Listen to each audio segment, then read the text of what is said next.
இந்த அக்ஷய திருத்தியை பிரின்ஸ் ஜுவல்லரியுடன் கொண்டாடுங்கள். உங்கள் வளங்களை இரட்டிப்பாக்குங்கள். இனிமே கண்ணை மூடிட்டு கடலை எண்ணெய் வாங்கலாம். ஏன்னா மந்த்ரா கடலை எண்ணெய் இதயத்தின் தயாரிப்பு. வறுக்க பொரிக்க ஏன் எல்லா சமையலுக்கும் மந்த்ரா தான். மந்த்ரா கடலை எண்ணெய், அபார ருசி, ஆரோக்கியமான உடல் நலம். தென்காசி மாவட்டம் ஆலங்குளம் அருகே பனையேறும் தொழிலாளியை துப்பாக்கியால் சுட்ட சம்பவத்தில் 3 போலீசார் மீதே வழக்கு பதிவு செய்யப்பட்டிருப்பது பரபரப்பை ஏற்படுத்தியுள்ளது.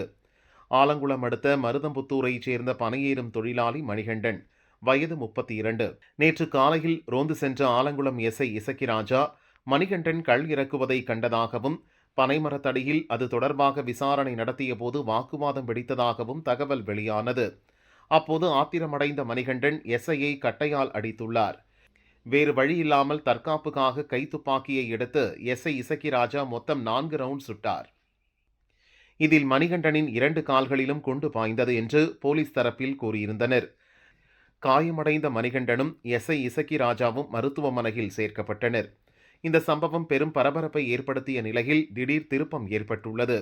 அதாவது வீட்டில் இருந்த மணிகண்டனை வேண்டுமென்றே பனைமரம் இருக்கும் பகுதிக்கு அழைத்து சென்று எஸ்ஐ சுட்டதாக உறவினர்கள் அதிர்ச்சி கிளப்பினர். எஸ்ஐக்கு எதிராக போராட்டம் வெடித்தது. மணிகண்டனின் உறவினர்களும் அவருக்கு ஆதரவாக சமுதாய அமைப்பினரும் திரண்டனர். ஆலங்குளம் காமராஜர் சிலை முன்பு மறியலில் ஈடுபட்டனர். நள்ளிரவு வரை போராட்டம் நீடித்தது. எஸ்ஐ மீது உரிய நடவடிக்கை எடுக்க வேண்டும் என்று போராட்டக்காரர்கள் வலியுறுத்தினர். பேச்சுவார்த்தை நடத்திய போலீசாரிடம் மணிகண்டனின் தாய், தந்தை மற்றும் உறவினர்கள் கொந்தளித்தனர். என் புள்ள வீட்டில் தான் இருந்தான், போலீஸ் தான் அவனை கூட்டிட்டு போனாங்க, என்னமோ ஏதோன்னு நாங்களும் கூடவே போனோம்.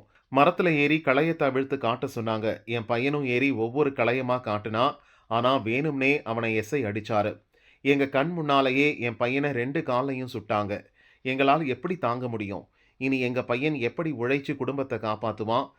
சும்மா வீட்டில் இருந்தவனை இப்படியா கூட்டிட்டு போய் சுடுவீங்க? கொஞ்சம் கூட மனசாட்சியே இல்லாம அவன் ஓடுனா அதான் சுட்டோம்னு பொய் சொல்றீங்களே என மணிகண்டனின் தாயும் தந்தையும் கதறி எழுதனர்.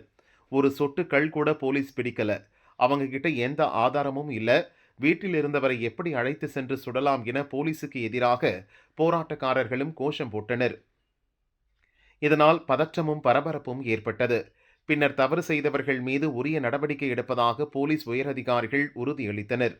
இதற்கிடையே எஸ்ஐ இசக்கிராஜா மீது நடவடிக்கை எடுக்க கோரி மணிகண்டனின் அண்ணன் மகள் புகார் செய்தார். அதன்படி இசக்கிராஜா மற்றும் அவருடன் சென்ற 2 போலீஸ்காரர்கள் மீது ஆலங்குளம் போலீஸ் ஸ்டேஷனில் வழக்கு பதிவு செய்யப்பட்டுள்ளது. இந்த சம்பவம் தொடர்பாக போலீஸ் உயரதிகாரிகள் விசாரணை நடத்தி வருகின்றனர்.